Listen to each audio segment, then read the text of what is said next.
Dans le grand rendez-vous cyber aujourd'hui de Smartech, nous avons Garance Mathias. Bonjour Garance. Bonjour Delphine. Avocate, fondatrice, dirigeante de Mathias Avocat, et Tatiana Larina. Bonjour Tatiana. Bonjour.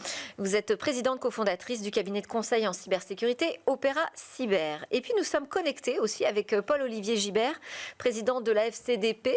FCDP qui est à l'origine de ce qui va s'ouvrir très prochainement, la 19e édition de l'université des DPO, tous ceux qui sont responsables de la protection des données personnelles dans les entreprises. Ce sera donc le 6 février, la plus grande conférence organisée en France sur le thème de la conformité au règlement européen sur la protection des données, qui aura bientôt 9 ans, ça passe vite.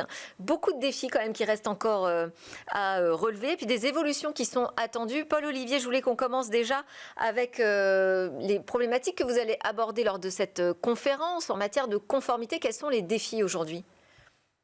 Alors, cette 19e édition de l'Université des DPO se tiendra le 6 et le 7 février, comme vous l'avez rappelé. À la Maison de la Chimie, il y aura environ 1000 personnes qui participeront à cet événement autour d'un thème central qui est celui de la gouvernance des données, avec les enjeux juridiques, éthiques et technologiques qui sont liés au RGPD. Et puis, autre point qui est important, l'essor de l'intelligence artificielle à travers deux volets. On va en parler, Paul-Olivier, mais je voulais qu'on commence sur la conformité, parce que je disais que le RGPD a 9 ans, donc on se dit, bon, ça y est, les DPO, ils ont compris comment on faisait pour être conforme au règlement européen. Pourtant, c'est encore un sujet aujourd'hui dans les entreprises. Alors, quels sont les défis ? Alors, les défis sont tout d'abord de caler la position et le rôle du DPO. Ça commence à être fait dans de nombreuses structures. La deuxième chose, c'est le fait que le RGPD est une réglementation qui est écrite de manière unique et qui s'applique à tous les secteurs dans leur diversité. Donc il y a un gros travail de transposition et de compréhension pour adapter des règles et des méthodes qui permettent de garantir le respect de la protection des données à caractère personnel au niveau de chaque organisation, entreprise ou autre. Vous confirmez mesdames, en plateau, que ça reste un sujet, la conformité ? Alors, c'est un sujet, c'est un sujet, mais plus que jamais d'actualité. Alors, l'université des DPO est là, mais la protection des données, vous l'avez rappelé, le RGPD, quelques années déjà, mais j'allais dire, mais plus de 40 ans en France. Donc, la réglementation sur la protection des données, elle est là, elle est ancienne.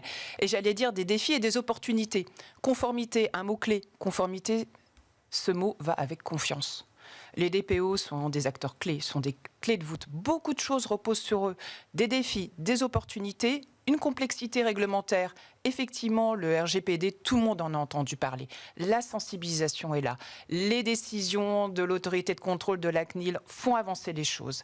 Mais il y a l'approche par l'IA, on va en parler, je suppose. Il y a l'approche aussi par l'évolution des cyberattaques, des menaces, une complexité géopolitique qui est là, une complexité réglementaire, des enjeux par rapport aux données. Donc, le DPO ne doit pas être seul. C'est une fonction aussi qui doit être transverse. Et ce rôle, effectivement, de gouvernance, conformité, j'ajoute le mot confiance. Sans confiance, rien ne va se faire. Tatiana, vous voulez rajouter quelque chose ? Oui, je vais bien rajouter quelque chose parce que justement, Opéra Cyber accompagne les sociétés de taille modeste. Nous accompagnons les TPE, les PME. Et malgré ce qu'on peut entendre sur le plateau ou dans l'écosystème, RGPD n'est pas connu par toutes les entreprises. Ils ont entendu parler, ils savent peut-être que ça existe, mais ce n'est pas pour autant qu'on a un DPO qui est nommé ou un DPO délégué qui prend en responsabilité cette partie au sein de l'entreprise. Et bien souvent, bien souvent que j'aimerais que ce soit le cas, on est obligé dans notre cadre de diagnostic cyber et l'accompagnement cyber à aussi accompagner la société comment être plus mature face aux questions. De leur rappeler encore et encore ce RGPD. Par quel bout vous allez prendre ce sujet de l'intelligence artificielle, Paul-Olivier, lors de la conférence ? Alors, la conférence, l'intelligence artificielle, c'est la poursuite d'une évolution technologique qui a été engagée il y a 80 ans.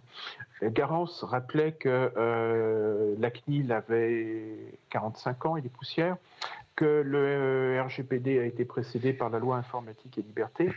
La problématique, c'est que entre 1978 et aujourd'hui, la technologie, le monde a totalement changé.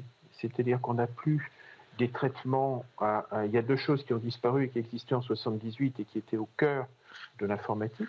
La première, c'était les opératrices de saisie et les opérateurs de saisie, c'est-à-dire des gens qui prenaient un papier, lisaient ce qu'il y avait sur le papier, le tapaient pour que ce soit ensuite traité.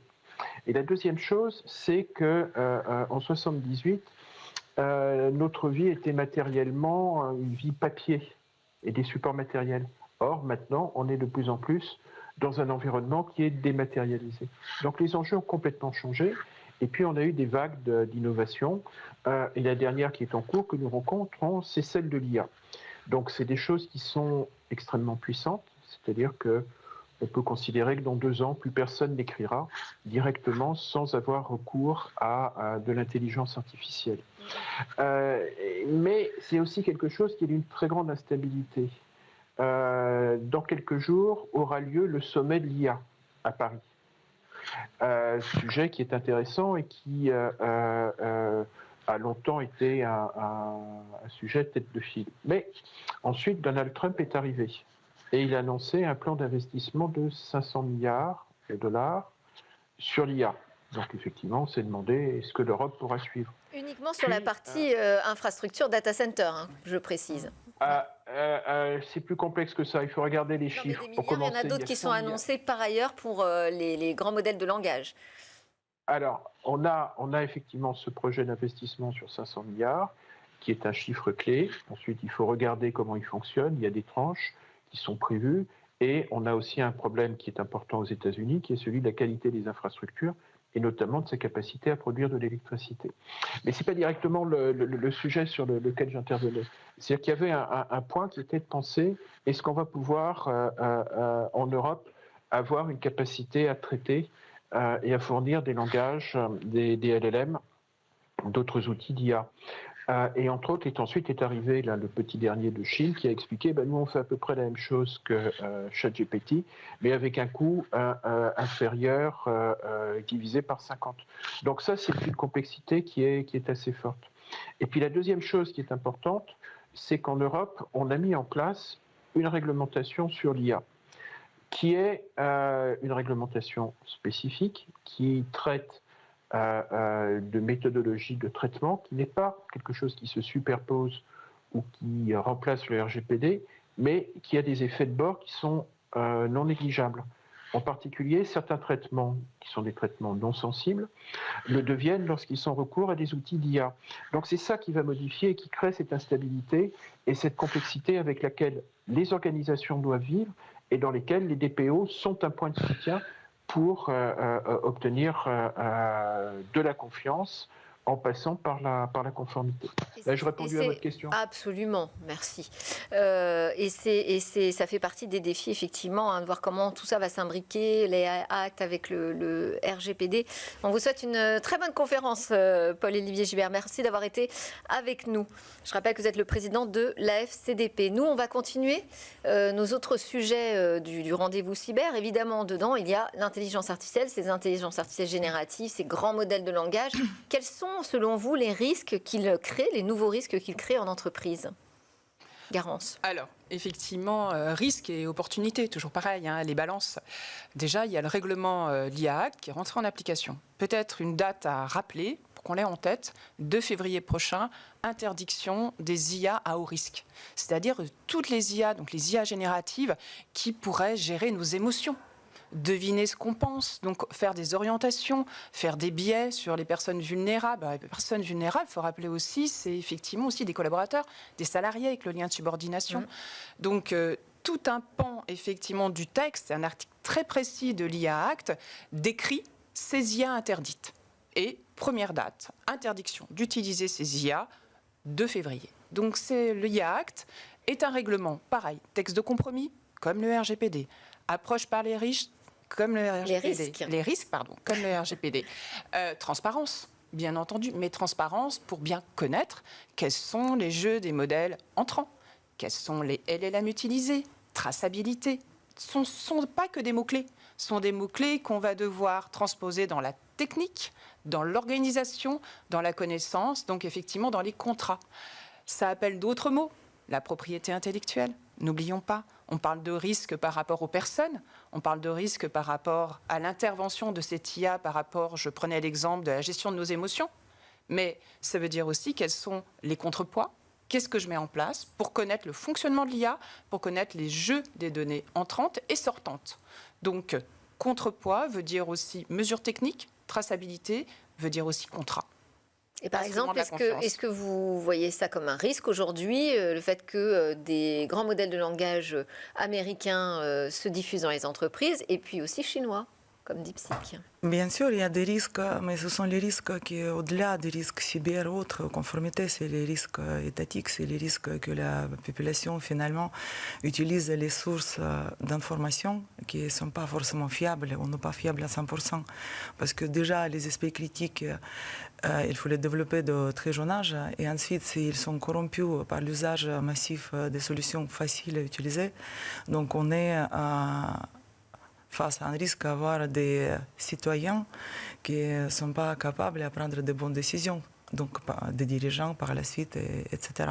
Maintenant, si on parle de risque cyber, ce qui est mon métier, c'est très passionnant. Et comme toutes les autres technologies innovantes sur le plan cybersécurité, la question que je me poserais avant d'utiliser l'IA, c'est quel est mon bénéfice et quel est le sacrifice. Donc finalement, de quel Parce qu'il y a un sacrifice?